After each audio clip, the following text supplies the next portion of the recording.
You are watching AliAziz YouTube channel. Corrective Action Preventive Action, CAPA.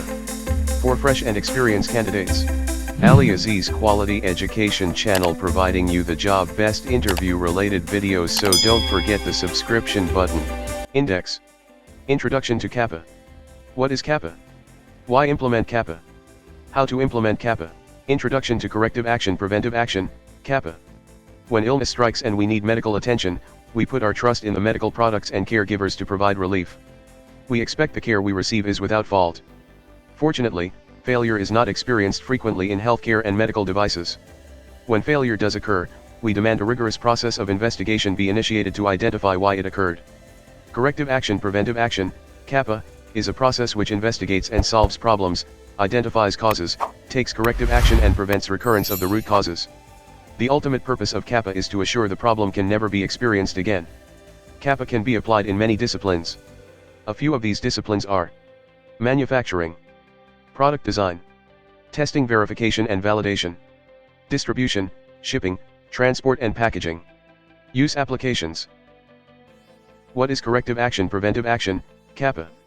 Corrective Action Preventive Action, CAPA, is the result of a US FDA requirement, FDA 21 CFR 820.100.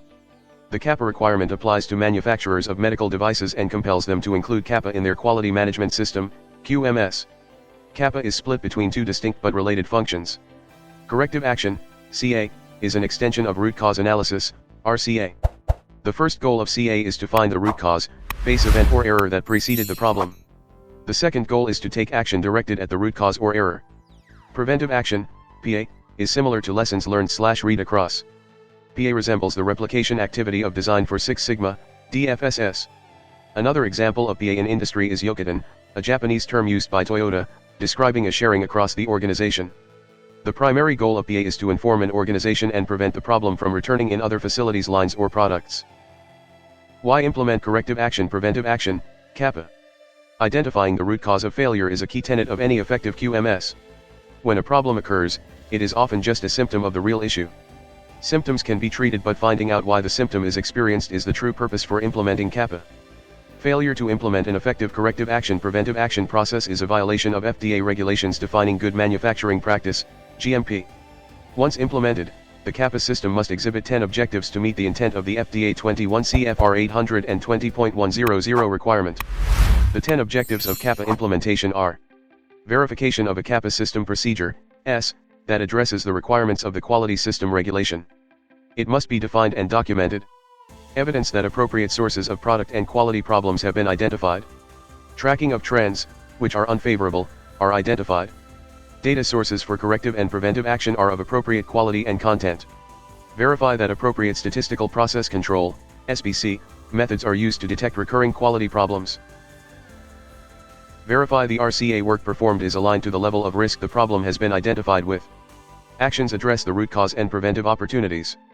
CAPA process actions are effective and verified or validated prior to implementation. Corrective and preventive actions for product and quality problems are implemented and documented. Non-conforming product, quality problems, and corrective/preventive actions have been properly shared and included in management review. How to implement Corrective Action Preventive Action, CAPA. There are many ways to apply the two functions of CAPA. The Quality 1 Corrective Action Preventive Action approach is as follows. Corrective action. When a symptom is observed or communicated, a systematic set of activities are initiated.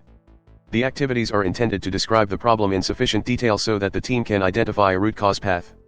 Once a root cause path is selected, a permanent corrective action is identified, verified, implemented, and validated. The Quality 1 9 steps for corrective action are detailed below. Symptom is observed or communicated. The symptom must be quantified through the application of 5 questions, or 5Q, and confirmed as a true symptom, worthy of defining further. Problem statement is created by using the 5Y approach, driving as deep into the problem as data will permit. Affinity or Ishikawa, fishbone, diagram is used to identify possible causes of the problem statement. Problem description is written based on further investigation of the what, where, when and how big data collected. Possible causes on the affinity or Ishikawa, fishbone, diagram can then be reduced by using data from the problem description. Theories are developed on remaining possible causes. Root cause is verified by turning it on or off at will.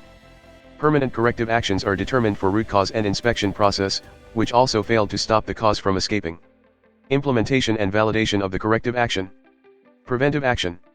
Often the root cause of a root cause is the system or lack of policies, practices, or procedures which supported the creation of the physical root cause. Preventive action, PA, occurs after the physical root cause has been identified and permanent corrective action has been validated. PA recognizes the value of the information and actions taken during the CA function. This information is shared within the organization. Quality 1 suggests the following steps for preventive action. Capture the problem statement as an object defect for searchable databases. Link root causes to the problem statement with the permanent corrective action. Identify other systems, facilities, and processes which could benefit from the knowledge captured. Assure systems documents are updated, including but not limited to failure mode and effects analysis, FMEA. Control plan methodology. Work instructions. Archive information for future retrieval including supporting information. Publish and close out team experience.